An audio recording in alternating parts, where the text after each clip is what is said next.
A gente ainda quer orar pelo Mário. O Mário é muito conhecido aqui na comunidade e ele vai estar conduzindo esse momento de palavra. Pai querido, obrigada pela vida do Mário. Obrigada porque aqui a gente pode, Deus, se alimentar da Tua palavra. E nós queremos colocar esse momento agora em Tuas mãos. Espírito Santo, abre os nossos corações, os nossos ouvidos, Deus, para ouvir a Tua palavra que é aqui proclamada. Também usa a vida do Mário como instrumento, Deus, de falar aos nossos corações. Em nome de Jesus. Amém. Amém. Podemos sentar. Bom dia a todos. Sejam muito bem-vindos a esta casa. É uma satisfação ter a Kathleen. Kathleen é aluna da FATEV do último ano, né? O ano que vem ela já está devagarzinho se despedindo, né? Então, que momento gostoso que a gente pode ter também junto com a igreja aqui nesta manhã. Que a graça e a paz de nosso Senhor Jesus Cristo esteja com todos nós nesta manhã. E queremos, nesse tempo, a Kathleen já leu o texto bíblico previsto para esse domingo, que depois, com o passar da própria reflexão, da pregação da palavra de Deus, nós vamos, então, encaixá-lo. Mas eu gostaria de começar de outra forma, não iniciar com a Bíblia nesse primeiro momento, mas iniciar contando algo que a Lori e eu, minha esposa, vimos essa semana. Nós vimos uma série do Netflix chamada Império da Dor. Talvez alguns de vocês já tenham visto essa série. E é uma série muito interessante, porque ela apresenta a temática da dependência química a partir de analgésicos. E também de como a indústria farmacêutica funciona atrás desse processo de dependência química. Então, eu recomendo para quem tem interesse nesse assunto, olhar, dar uma espiadinha. Não é uma série longa de 60 episódios, mas são 6 apenas, tá? E nesses 6 episódios a gente tem, em boa medida, eu diria para vocês, a gente tem uma ideia do drama da dependência química, no caso aqui da dependência de analgésico, de como funciona essa indústria farmacêutica, de como ela estimula isso. E, ao mesmo tempo, a gente vê o caos e a tragédia das vidas envolvidas nessa dependência. É um mundo caótico. É um mundo miserável. É um mundo muito triste. Deixe-me dizer, nesses termos e com a objetividade que me parece que o assunto precisa ter. Ou seja, quem conhece a dependência química e quem a viu de perto, sabe que isso não é glamouroso. Quem teve na sua história familiar uma experiência similar, sabe o quanto isso significa.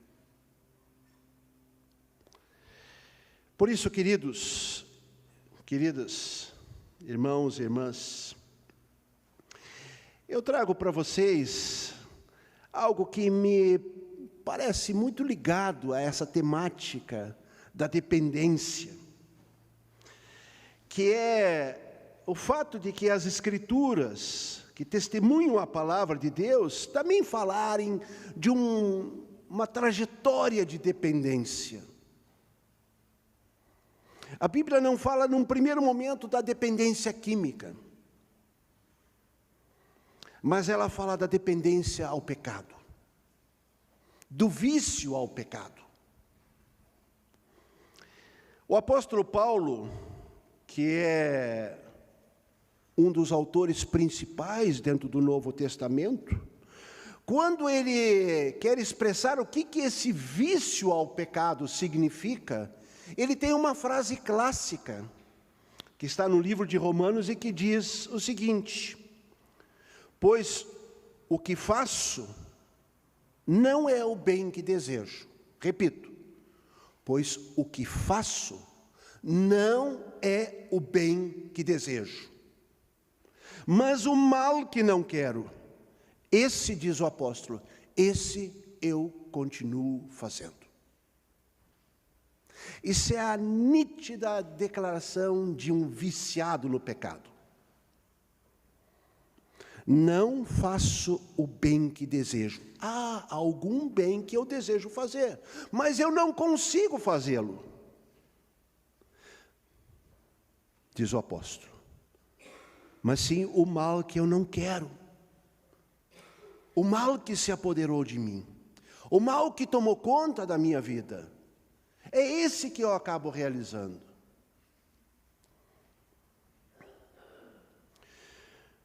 Quando a gente olha na série, quando a gente vê na vida real, muitas vezes o dependente, ele quer sair dessa, ele quer ficar limpo, mas ele não consegue, porque há uma força maior que o controla, que o domina, que o empurra, justamente para fazer aquilo que ele não deseja. Esse cenário de vício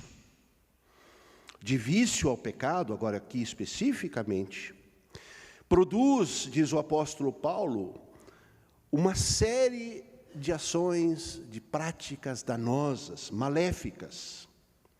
Vejamos o que diz o apóstolo Paulo numa pequena lista, onde ele tenta descrever o que significa ser uma pessoa viciada no pecado.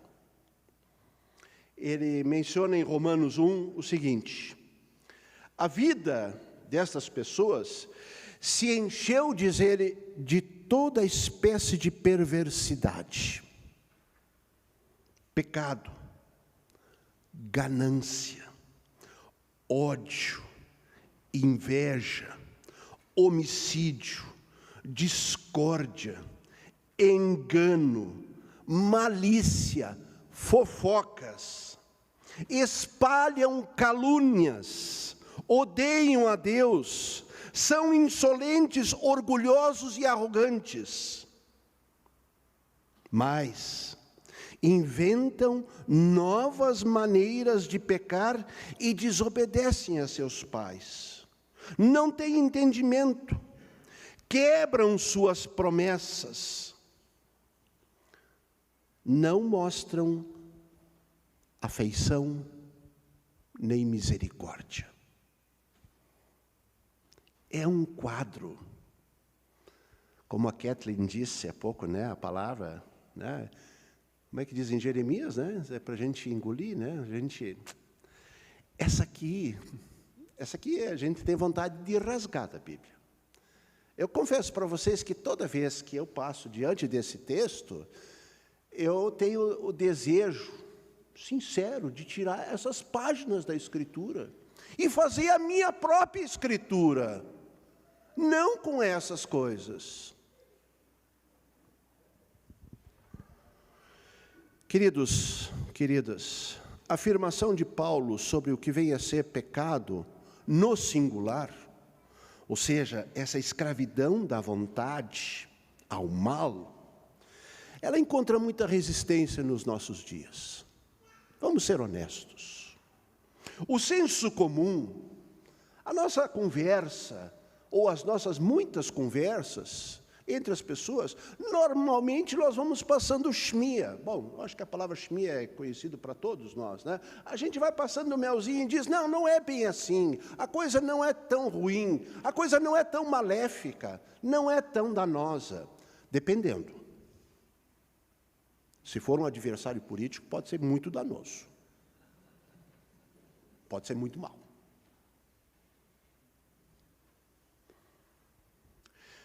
O senso comum e boa parte da tradição científica contemporânea nos afirma que, quando a gente nasce, nós somos pessoas relativamente boas. E nós nos tornamos mal por imitação. É o nosso ambiente, a família, os nossos lugares de socialização, a escola, a igreja e por aí vai, a sociedade, por onde a gente transita, é dali que a gente adquire, no fundo, os erros, os pecados. A gente vai imitando essas coisas equivocadas, a gente vai se afundando, no fundo. Por quê? Porque a sociedade é podre, mas no fundo nós somos bons.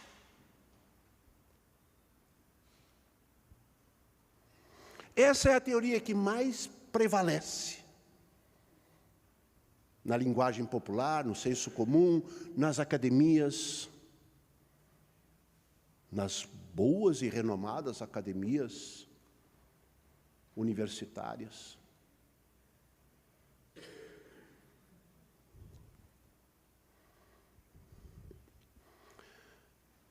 A gente tem que dizer que também boa parte da pregação da igreja sucumbiu a essa tentação de passar um melzinho sobre o ser humano, de passar um melzinho sobre nós, de a gente não precisar comer coisas que são amargas.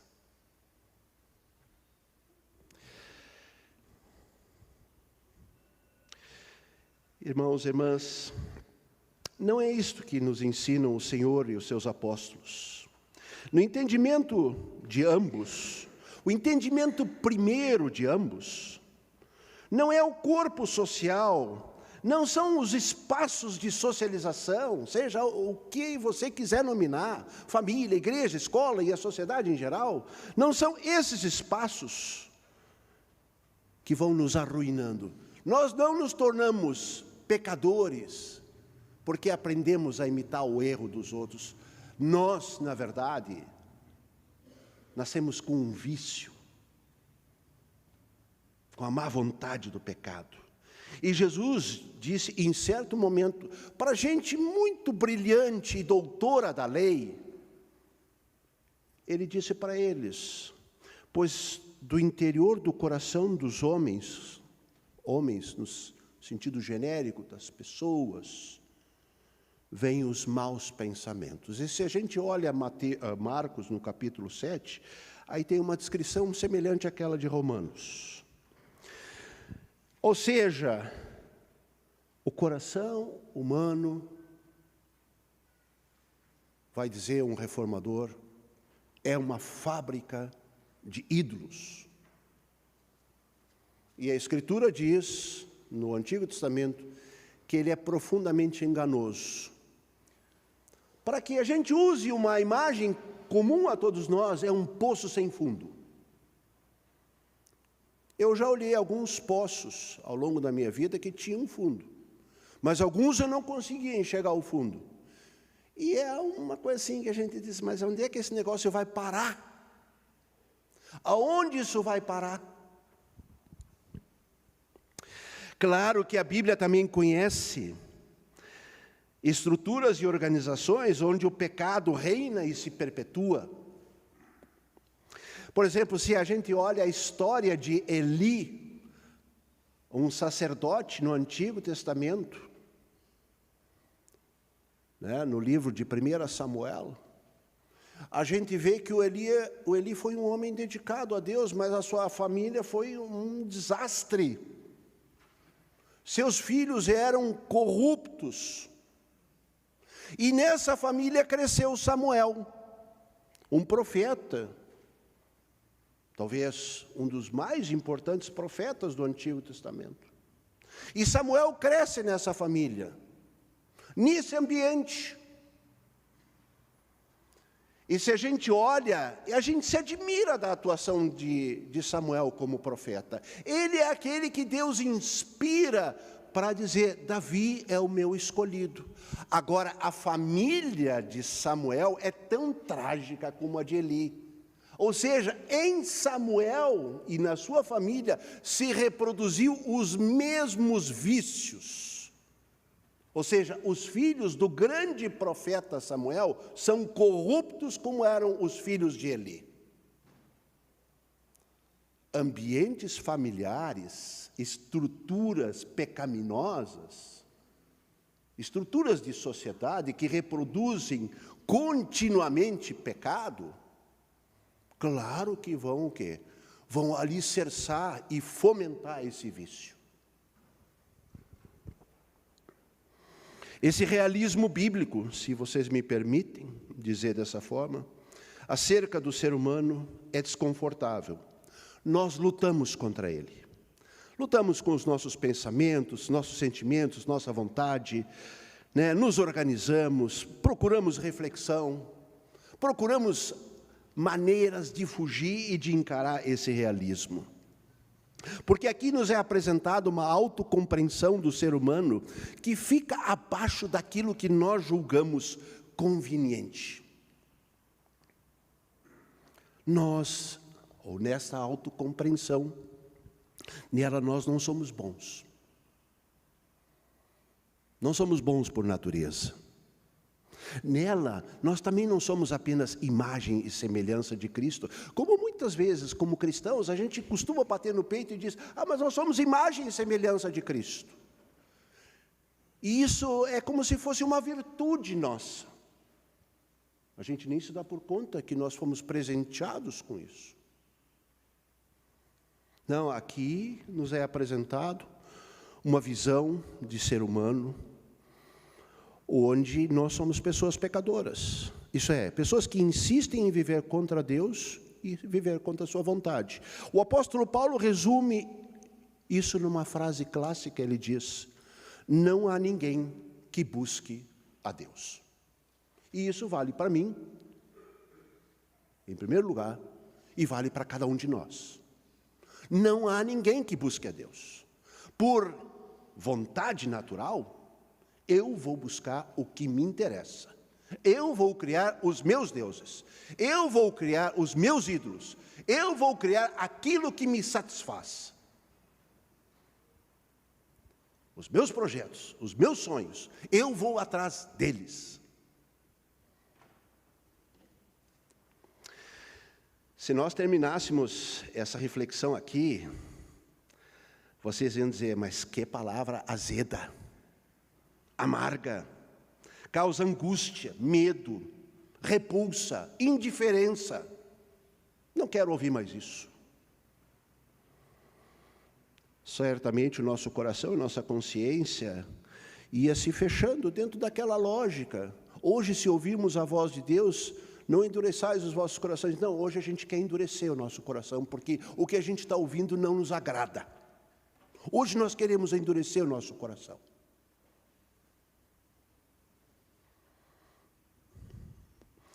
Estaríamos num beco sem saída, em termos de sentido de vida e direção. Com muita probabilidade, faríamos coro com as palavras do apóstolo Paulo, que disse num determinado momento da sua vida: miserável ser humano que sou. Quando a gente lê a carta de Paulo aos Romanos, ele chega a essa constatação: miserável ser humano que sou. O apóstolo, que foi referência missionária para gerações e gerações de cristãos, e é ainda hoje, ele diz: miserável ser humano que sou.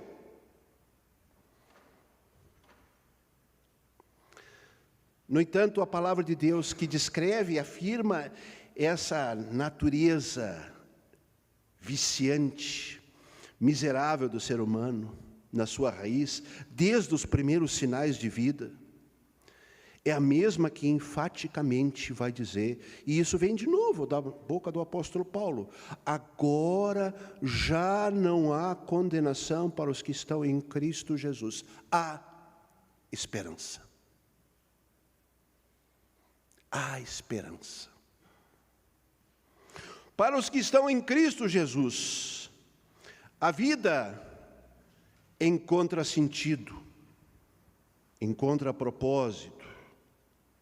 Aqui a vida deixa de ser um barco à mercê dos ventos líquidos da atualidade, que nos envolvem nas ilusões do poder, do prazer, do ter, do narcisismo contemporâneo, da imagem mais bela e admirável que eu quero ter de mim mesmo diante dos outros.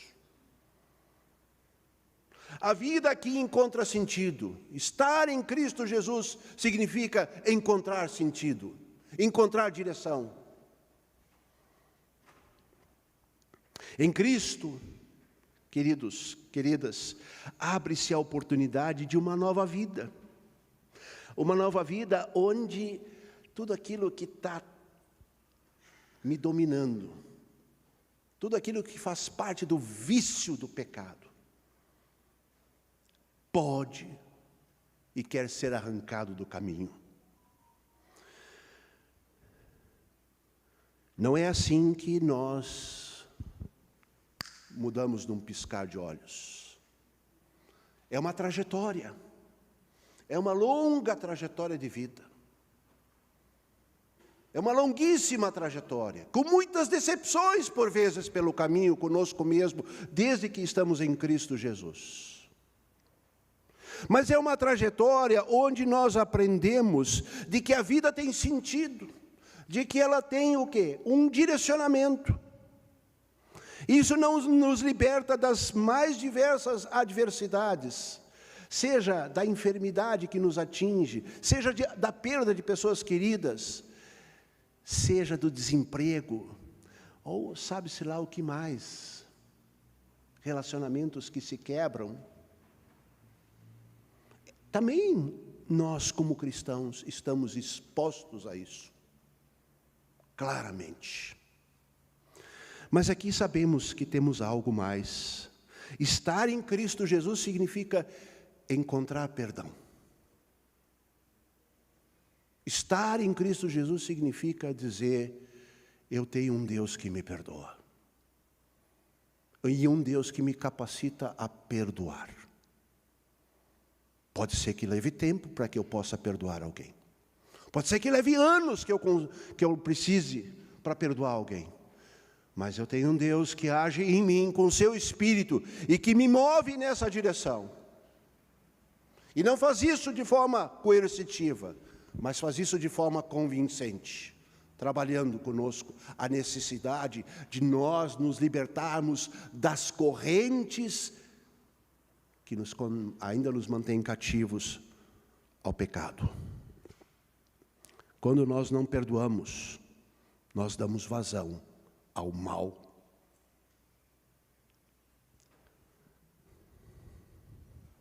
Na vida cristã,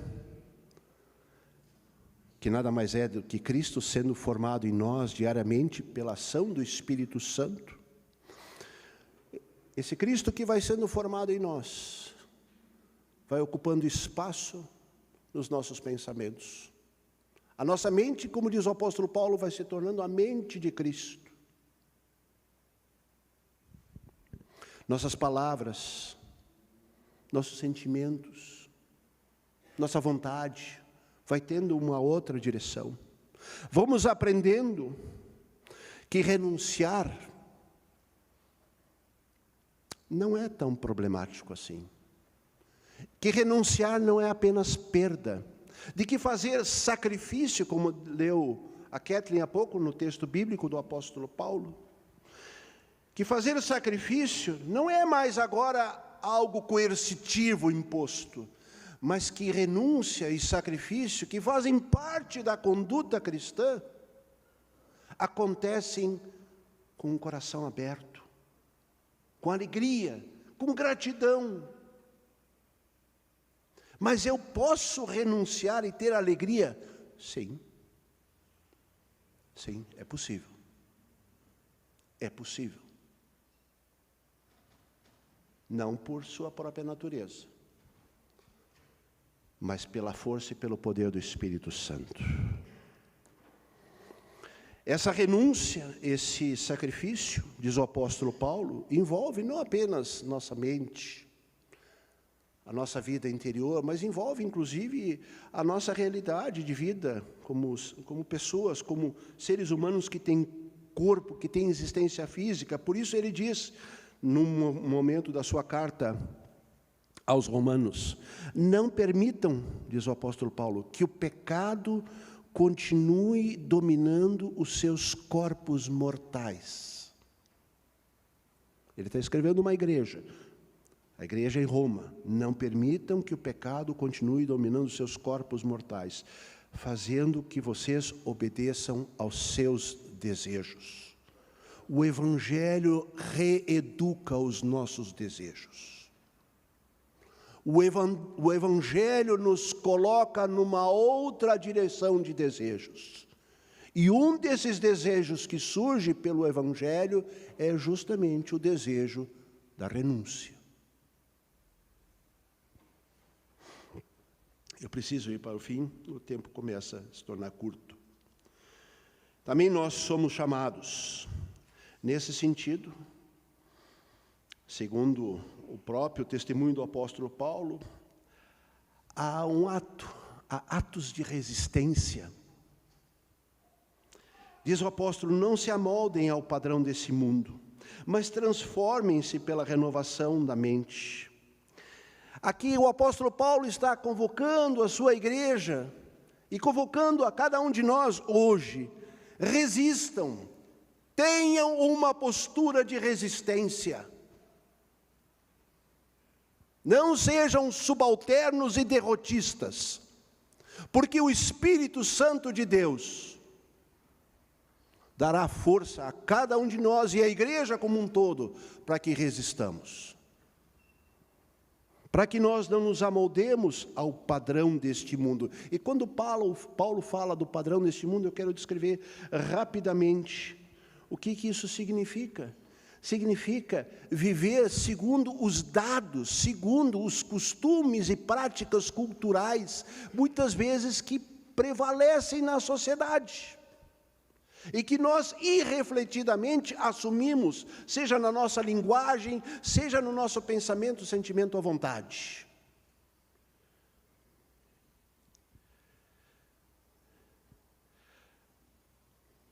Essas palavras do apóstolo Paulo, no cenário atual, no meu entendimento, têm alto valor, alto significado.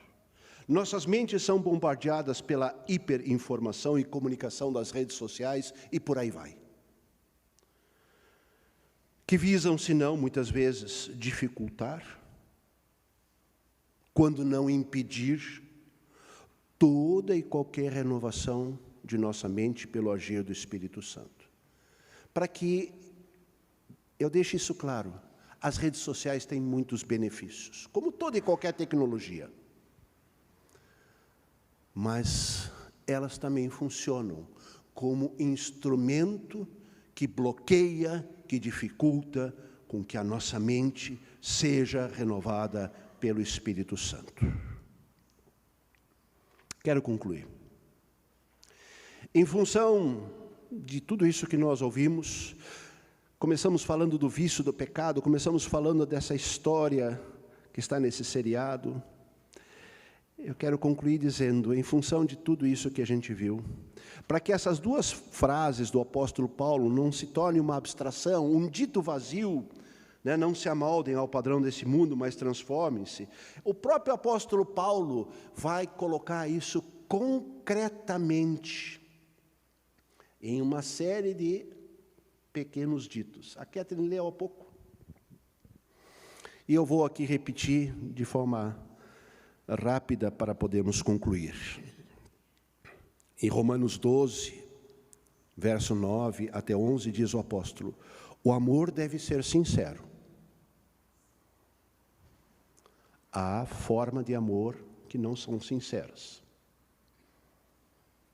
Não é por acaso que isso está formulado dessa maneira. Odeiem o que é mau. Apeguem-se ao que é bom.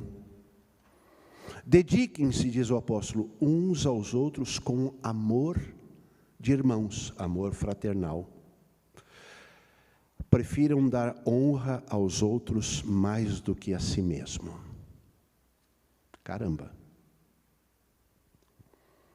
Nunca lhes falte zelo. Ou seja, nunca lhes falte empenho por esta causa. Sejam fervorosos no espírito, sirvam ao Senhor. Alegrem-se na esperança, Céus e terras vão passar, mas a minha palavra vai permanecer. Há esperança, não só para lá, como já para cá, da nova vida em Cristo. Compartilhem o que vocês têm com os santos em suas necessidades. Pratiquem a hospitalidade.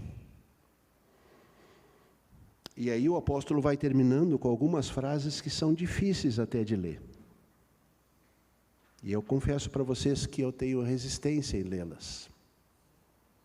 Abençoem aqueles que os perseguem. Abençoem e não os amaldiçoem. Alegrem-se com os que se alegram, chorem com os que choram. Tenham uma mesma atitude uns para com os outros, não sejam orgulhosos, mas estejam dispostos a associar-se a pessoas de posição inferior.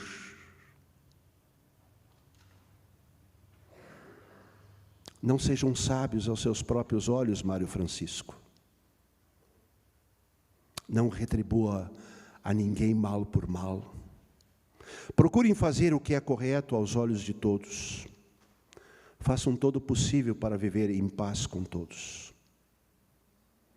Amados, nunca procurem vingar-se, mas deixem com Deus a ira, pois está escrito: minha é a vingança, eu retribuirei, diz o Senhor. Como eu gostaria de poder entrar um pouco mais nisso, mas não dá. Pelo contrário, se seu inimigo tiver fome, dele de comer, se tiver sede, dele de beber. Fazendo isso, você amontoará brasas vivas sobre a cabeça dele. Não se deixem vencer pelo mal, mas vençam o mal com o bem. Seja Deus gracioso e nos ajude a aprender a confiar nele, dia após dia, e a viver no trilho de sua palavra. Amém?